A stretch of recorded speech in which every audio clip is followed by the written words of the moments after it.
So today I'm very excited because I have my guest Aniko. Obviously, I don't know how to pronounce her name. I had already told her I don't know how to pronounce her name, so I will ask her to do it in a minute. She's very active on social media. She's part of a lot of groups, and she's involved in the translators' freelance life in a very intensive way. That's why I thought he was going to be a great person to introduce to you if you don't know her, and I'm sure you're going to enjoy knowing a little bit more about her in case you're already following her work, which is my case. So I have a couple of questions, but really, as everybody knows, we'll have a freestyle conversation, but I'm sure she will have so much to say because she does a lot of things, right? So I would just ask you to introduce yourself, but please start by saying your name because it's so interesting. I love this diversity of, because you're Hungarian, so you're the first Hungarian person I've ever had on the podcast. And I'm very interested in listening to this name. Thank you for inviting me. And the pronunciation of my name is Aniko. So it's kind of like a O in the beginning. And the family name is Pető-Mordovski. See, how can I say this? So the Pető part is the Hungarian one, and Mordovski comes from my husband's name. So I chose to keep my own name as well. And you are Hungarian, but I'm in the UK. Hungarian. So I live in the UK. I've been living here. How long? I think 13 years or so. It's a long time. Yeah, so for a long time, and always in the Cambridgeshire area. So I used to live in Cambridge, and now I live outside. I do English to Hungarian translations, mainly video game localization, game localization. So sometimes I do board games or card games. What else? Marketing, transcreation is also one of my areas. And as you mentioned, I'm active in different organizations. I'm volunteering in Women in Localization's UK chapter, currently as a chapter manager. I used to be on the social media team. And I'm also in the ITI East Anglia network as its secretary. And last year, we started a group with Kelsey, who you already had as a guest on your podcast, a community for freelance translators called TeamTranslator. And basically, we wanted to create a space that is a positive environment for translators to talk about stuff related to work, ask for advice, support each other, and sometimes even just to vent a bit, because that's also needed. Yes, from I know. time to time. Yeah. All right, so there's the whole conversation. We don't need to record anything else. We're done. So I'm going to bring you back to, let's say, college years, for example, or your interest in English, or was it always there? Was it a family thing? Did you study English because you enjoyed it? Was it because you had no other options? Was the university close to you? Were you in Hungary when you studied? What's the story? Okay, many questions. No, this is all one question. Okay, so let's go back to my formative years. Actually, my first foreign language that I started learning first was German. But I applied to a high school that was specialized in music. And in the course that I wanted to do, I had to learn about musical terminology in English. So I had to start learning English. And I didn't become a musician, but I really... So what did you play an instrument? Did you play a specific instrument? Did you sing? What was the... Yeah, I used to play the piano, but I wanted to actually study music theory. So that was more... I was never really a talented artist. So it was more like music history, theory. So you wanted to be a music teacher in college or something? Or, music teacher, research and from that side of things. Okay. I think at that point, at 14, I didn't really have a clear idea of my career progression, but yeah, so anyway, as things happened, I fell in love with English, and decided to apply to different universities to study English. And basically, this was a comprehensive course. We had like seminars and lectures about history of the English-speaking countries, linguistics, or theoretical and applied linguistics. So we could really find out what we were really interested in. So this was an undergraduate course. Mm-hmm. So here I did a track on translation and interpreting. And at that point, I was still more interested in theoretical linguistics. So I think the main thing is that I'm always kind of different things will catch my attention, and then I get interested in them, as you can guess by me being involved in 3 different organizations. For sure. So yeah, so I did this translation track and also tourism track, and did my thesis in phonology. Oh. In English phonology, or? Yeah, Irish English, so the Irish variant of English. Okay, why? What was the motivation for that? I mean, I love it, but just wondering. I always like knowing what led people to make certain choices, because it's just very interesting what your thought process. Yeah. So at the time, I hadn't, well, he wasn't my ex at the point, but I had a relationship, and he used to live in Ireland, and we had plans. I get it. I totally get it. To perhaps like spend a few years in Ireland, and so I started to become interested. You lived there? No, I didn't live in Ireland because we didn't end up going. But well, at least I did. But I did get a thesis out of it. Okay, that's fair. Yeah. So where was I? The thesis in phonology. And then I couldn't really decide what to do after my bachelor's course, and there was this opportunity to do a 2-year tourism course with 1 year in England. I said, okay, until I decide what I want to do, I do that. So I came here. The course wasn't what I expected. So that's good. So, but England was all I wanted. So I decided to stay here and continue my studies here. And I ended up doing an MA in applied linguistics. So what did you apply it to? I love this. What did you apply it to this time? Because I love the idea of applied linguistics. I studied linguistics myself. My BA and my MA are in linguistics, but in theoretical linguistics. So applied linguistics was just a little small part of it.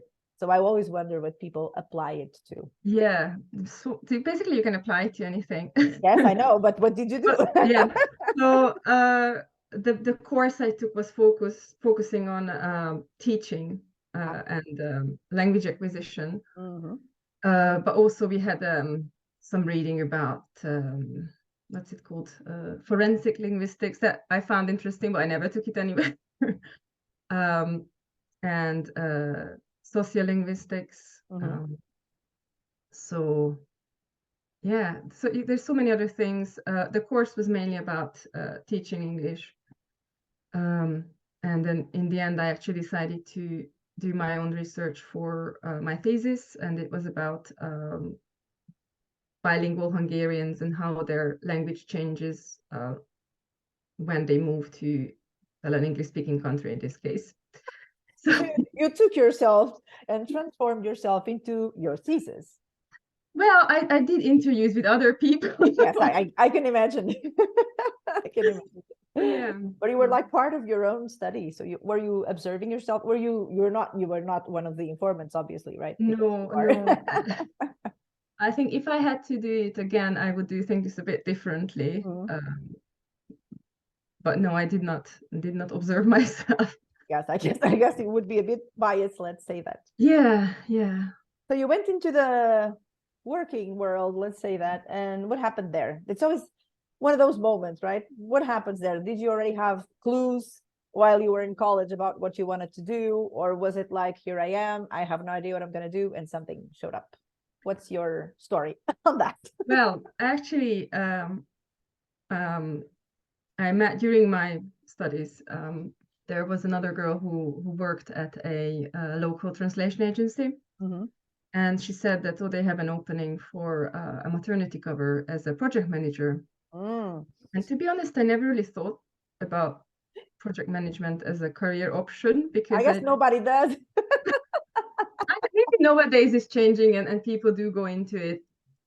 But I don't think they plan to be honest. From what I know, from the people I know a lot of people who are project managers, because I was a project manager myself.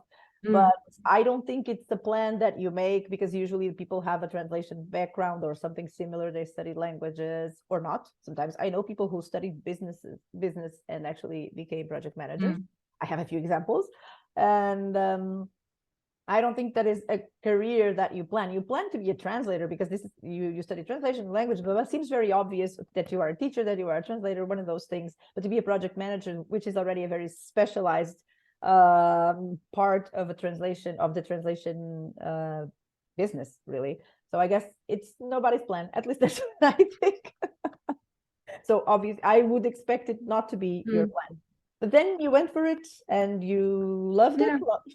Yes, so I started out as a maternity cover, and in the end, that lady did not return to work. So I stayed at the company for 7 years. Instead That of was a long maternity leave. Yeah. 7 years, always as a project manager? Yes, well, for the last few years, I did take on some extra responsibilities with the digital marketing side. So I was responsible for the newsletter, social media accounts of the company. So I did a bit of that as well. It was a small company, so I think you might also know that in many cases in small companies, people wear different hats. It's good because you get the experience. So and it doesn't get boring. Yes, it's true. Actually, that's true. I guess you have to be more flexible if you work at a smaller company. I actually started as a project manager also it wasn't a super small company, but it was much smaller than the second company I worked for, because of course every company is smaller than that one, because my second company as a project manager was Perfect. So of course I could tell the difference, and it's very different but even in a big translation company environment, sometimes you need to wear multiple hats, which was also my case, but it was very unexpected. I have to say, I didn't expect it to be that way, because when you work in a huge company, then your work tends to be more specialized. But obviously in smaller companies, there's a lot of opportunity for you to learn. And also you're probably closer to your peers who are doing slightly different types of work, or things just show up because probably that's when they started social media anyway, and you were there and you were probably interested. That's why they decided that you would do it, I'm assuming, right? No.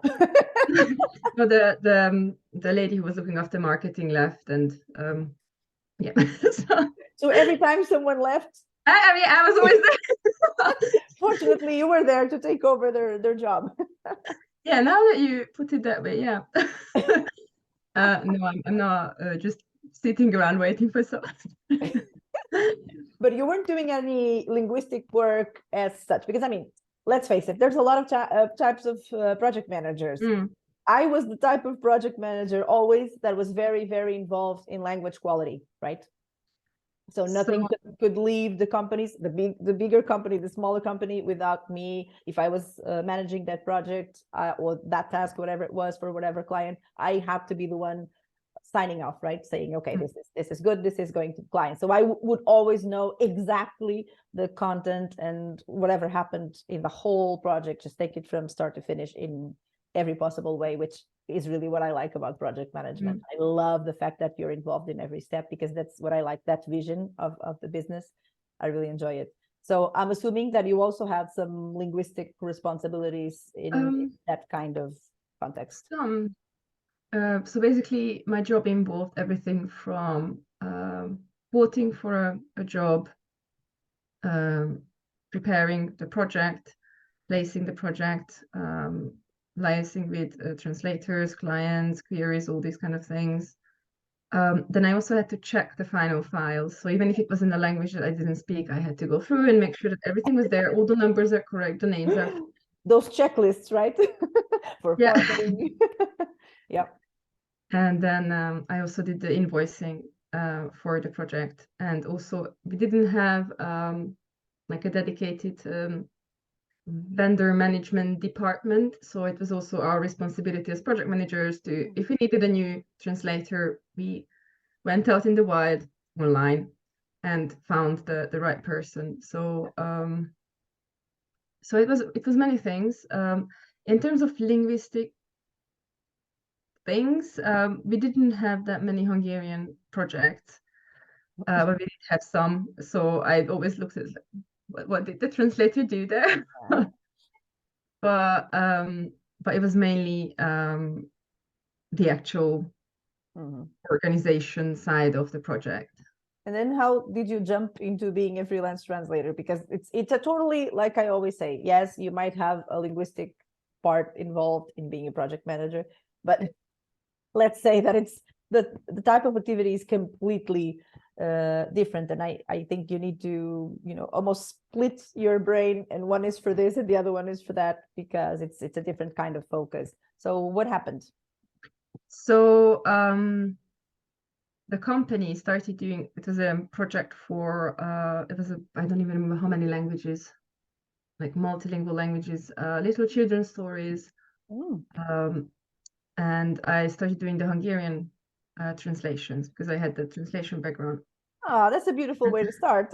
I'd never heard this one before. So it's I think I have seen this happen, that project managers who work at the company might start translating for the same company as well. Yes. Yeah, and I've still, like, I quite enjoyed it. I did that course at university, and as the years went by, I decided to do a deep trans. So I took the diploma in translation, and then, like, as the time progressed, I started a bit more consciously shifting towards maybe this is something I could do, like, full time. So very slowly started doing more freelance stuff, and once I got a regular client besides our own company, I handed in my resignation. That wasn't easy after 7 years. Yeah, and then I started my full-time freelancing journey. That was 5 years ago. So so how did it feel to actually, well, I have a similar situation at the moment, but let's see how you felt about leaving what you know and you've known for many years. So basically it was your first job and you just stay there for a really long period. I consider it a long period especially for a young person. I always tell everybody in the company, you're so young, you're 25, you're 27, stay here only for 2 years and go somewhere else. This is what I always tell people. So you were there for such a long time, and it was in such a relevant moment of your life when you start looking at things from a different perspective, blah, blah, blah. So what happened the day that you are now a full-blown freelancer? So what was it? Well, I think by the time I handed in my resignation, I was ready to go freelance. It was still a bit emotional when I said goodbye to my colleagues. That basically I had the same boss for 7 years, so it was a small team as well, and I think I was ready at that point. And I also had the knowledge, because one major concern was the financial aspects. How will I get enough money to survive? And basically, it was really good to have my husband's support, and he said that we have enough savings, so if worst comes to worst, we can use that. But you have been thinking about this for so long, you should really give this freelancing a try. So in this sense, I was really lucky to have had this supportive background behind me. So Yes, I bet you didn't. You were like, okay, I'm doing my thing. But what was your approach? Did you start, because you already had a few clients, right? So yeah. But then what did you do? What was the first thing that came to your mind? Did you decide to immediately go look for other clients? Did you do the whole cold emailing? Yeah. Yeah. I sent out lots of emails. A little while ago, I found a list of some of the companies I applied to, and I don't even remember half of them. So I just sent out so many emails, sent out my CV to all the. So basically, what I did, I looked on pros and checked if they had a good rating, if they seemed reliable. Then I would apply, and I still think to this day that maybe luck also played some part. It always does. But I did apply at a lot of agencies. So is Hungarian one of those languages where you get everything translated into Hungarian? Are Hungarian people very informed about, they have deep knowledge of English? What kind of community do you have in Hungary? Do they really need the information, or is it's just a matter of wanting it to be translated into their own language, or is it a real need, or is there another language? Like our case with Brazilian Portuguese, most of the materials that we've always had, even for school courses, everything that you have online, blah, blah, blah, it's like a huge amount of things in Brazilian Portuguese, in Spanish, in English. And sometimes we feel that the translation into European Portuguese is not as needed, because us as a community, we're very open to receiving materials in other languages or varieties. What's the situation with people in Hungary? So in Hungary, there is one official language, Hungarian, and there are some minority languages, but basically all the business communications, official matters, they're all done in Hungarian. And if a company wants to do business in Hungary, they do need either an interpreter to facilitate the meeting or have things translated. I think maybe nowadays the level of English and other foreign languages is getting better because of the internet and all the streaming services where you can watch the movies in different languages. So I think that helps, but I would say that the average person would need things translated into Hungarian. So yeah, it's a bit different from us. And how many are you in Hungary? How many people? How many millions? I think it's about, I don't know the latest figures. Yeah, something like. I think we are shrinking as a nation, but about 10 million. So maybe a bit more. It's the same as us. We're now growing because everybody's deciding to come to Portugal to live for whatever reason that I will never comprehend, but that's me. I don't know, I've never been, but the pictures are amazing from yeah, well, that's one thing. I understand that you visit, and it's like nobody knew this corner of the world existed, and now it's like in fashion to just come and live here and buy property and go crazy. Be a freelancer here, be a nomad, be whatever you want. So it's just pretty much, but in our case, it's actually growing like that because a lot of nationalities are preferring Portugal to come and live. But I'm not going to get into that, or else I'll get really mad. So, and that's irrelevant for a conversation. So then, do you feel like you have a stream of work, and that, Hungarian translations everywhere, and freelancers and people who work in language? Because I never like saying translators. I have this thing about that word, because I say that when we say translation industry, we're not talking about translation. And what you do is also, because you work in many fields, but I would say that the field that you focus the most on, which is, at least from your posts on LinkedIn, this is what I see most of the time, is that you actually focus on localization, right? Yeah. So when I started, I kind of did all kinds of documents, and then I realized it's not, first of all, it's not going to work, and you do need the specialized people to translate specialized content. So I don't do technical, like heavy machinery and all these kind of things, or medical. So sorry, what was the question? Well, about the game localization. Well, Yes, localization game in localization. general, and then Yeah. games. I'm very interested in game localization. I'm actually, I'll have an expert on that too, because you're an expert and he is an expert too. He actually had a course on Translators Oh, yeah, I know recently. who he Yes, is, he's yeah. Brazilian, right? And he's going to be on the podcast next week. So I'm very excited about that. So let's talk a little bit about it, because it's something that I'm really interested in. I think it's so fresh. I also had a few adventures when I worked for Sony PlayStation ages ago, but it's something that really interests me because it's really important for kids at the moment. I went to a school recently, started talking about the importance of English translation and all that stuff. I went there to talk about that, and immediately the first thing that they talked about was games and how relevant it has been for their development of foreign languages, especially Spanish and English. So I was like, wow, this must be very nice. And I started looking into that a little bit. Probably that's why I focused also on your content a little bit more. So how did that happen? Because that is very specific, right? Yeah, that was also by luck. So the luck of the Irish, no, the luck of the Hungarian.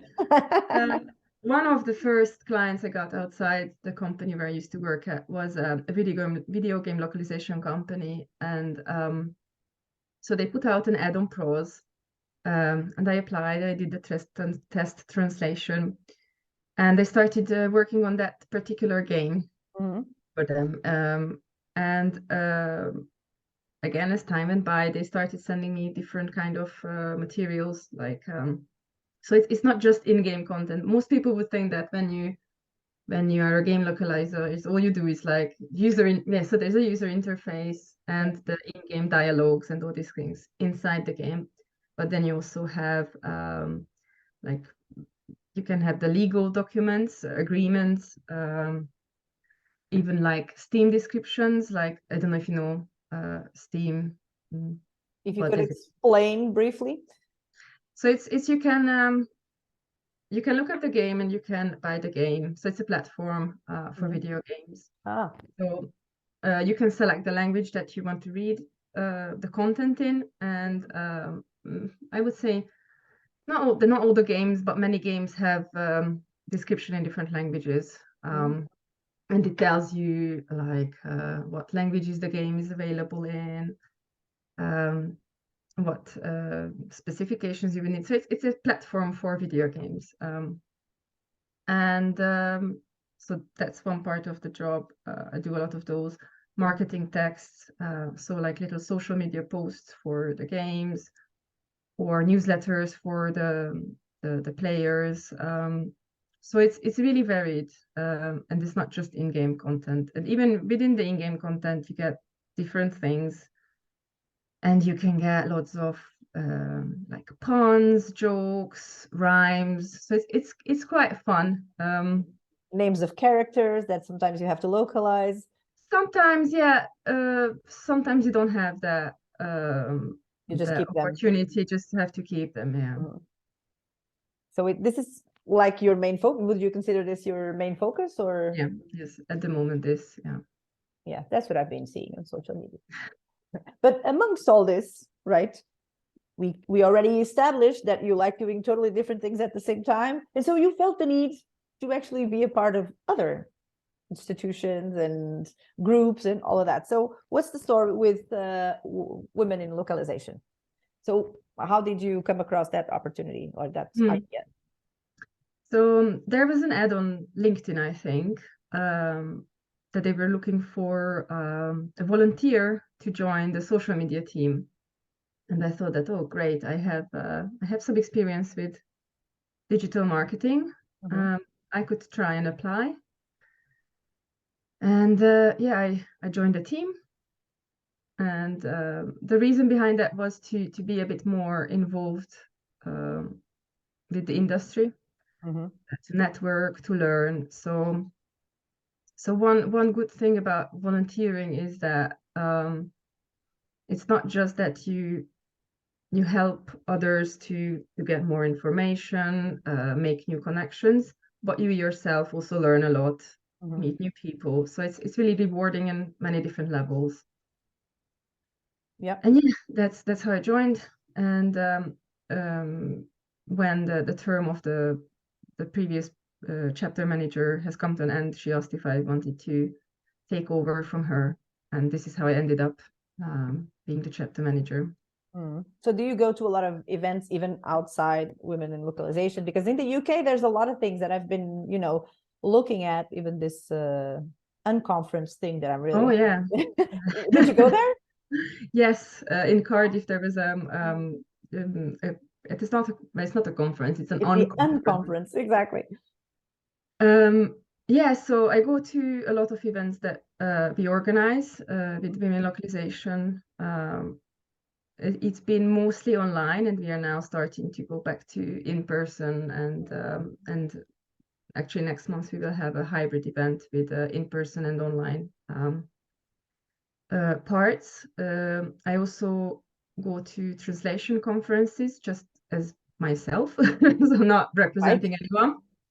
And speaking, right? I think you spoke at some event recently. Yes, I spoke at the VP conference about LinkedIn and LinkedIn marketing, and that was the first time I did. So you're a real expert on LinkedIn. I wouldn't say that. Well, if you can, make a presentation on it, it's not because you're just an average user, right? But yeah, I mean, what do you call an expert? Really? You tell me.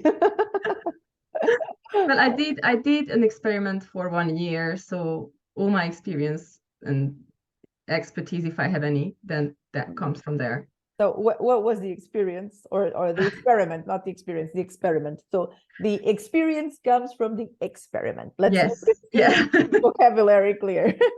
Yes. So I decided that I would post every day, every working day, so not on weekends or when I wasn't working, to see if it made any difference in terms of my business. So not just making new connections or exchanging ideas, but in terms of the business. So all in all, the bottom line is that it didn't bring the huge amount of new business that I would have expected. Because with what we saw with Women in Localization, we also did daily posts, and we really saw an increase in the numbers of the membership numbers and people who followed the LinkedIn page. So for that, it really worked. And I think it also depends on what kind of languages you work with, what you post about. But for me, it didn't bring riches, so it was a good experience. I don't regret doing it, and it was fun, and I like writing. So we can expect to see lots of other things from you, not necessarily every single day of the year, every working day of the year, but on a regular basis. And I'm gonna I would like to following. Continue. So before we go, I just wanted to talk a little bit more about you, because like I said in the beginning, you already gave all the points that we're going to preview. The points about your life, but that's fine. So you also mentioned TeamTranslators, right? That's the name of it. And let's just talk a little bit more about that, your project with Kelsey, and just what kind of people are supposed to join, who is there, what happens, and why people who fit into that profile should join. Yes, so basically and why you guys felt the need to create this also, right? So we used to be on the same social media team at Women in Localization UK with Kelsey. Kelsey, just to give her full name. I guess everybody knows we call her Kelsey, and everybody knows because she's so popular. She is very, I know.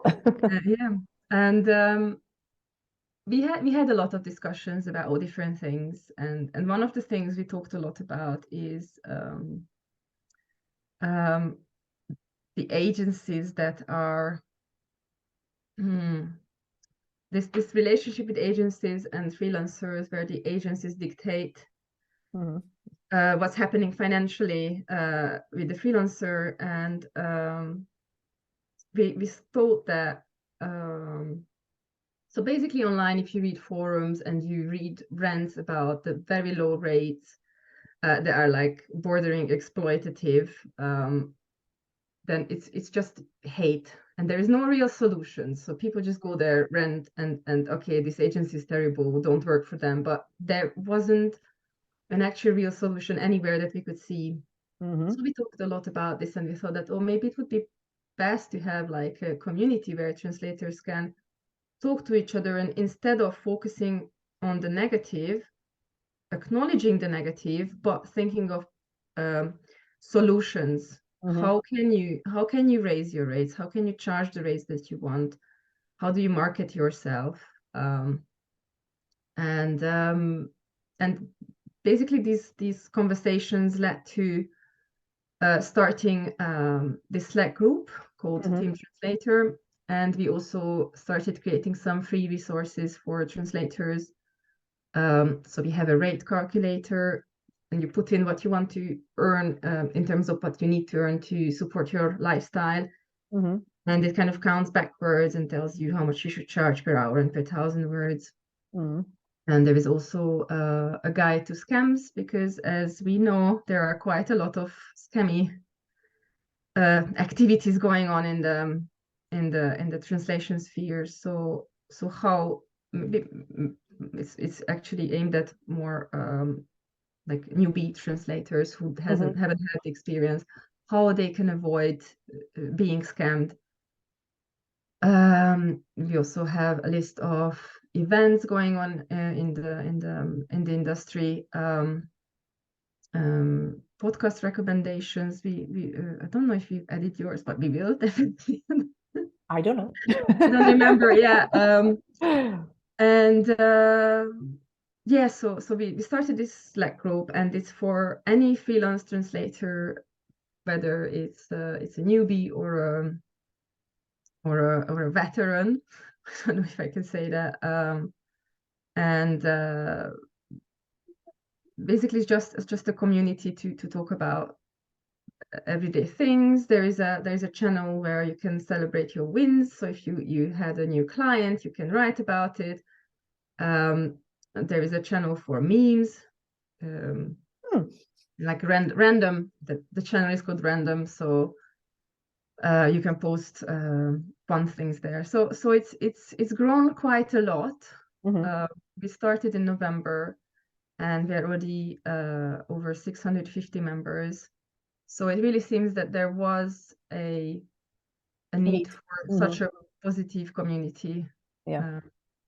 I think there's I keep on talking about that because it's really my favorite subject in the whole biz thing, is to talk about this relationship between translators and agencies, and that's something I really enjoy discussing and thinking about, because of all my experience in being in both sides, because obviously I was a vendor manager for 8 years, which I guess gives me a little bit of a perspective from both sides, because obviously I have worked from all the sides that are involved. I've worked for clients, I've worked for agencies, I've worked in agencies.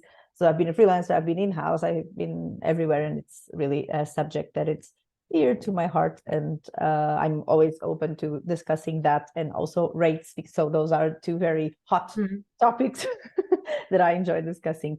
But you know what? Thank you so much for this. This was amazing. I had a lot of fun. I hope you did too. It was a pleasure talking to you, and I'm glad I invited you because you were a great guest. I have to tell you that. Thank you once again for inviting me, and I hope that some of the things I mentioned, like, very useful as well. For sure. I'm sure they'll be useful. Yeah, I think it's great for people to get to know you better and to know what happened throughout your career, you know, and how you went from in-house to freelance. I think all of those things are very relevant for people when they, you know, need to be thinking about what they're going to do next and how they're going to, you know, turn their lives around sometimes. So thank you so much, and we'll be talking soon. Yeah. Thank you for everything. Bye. Bye.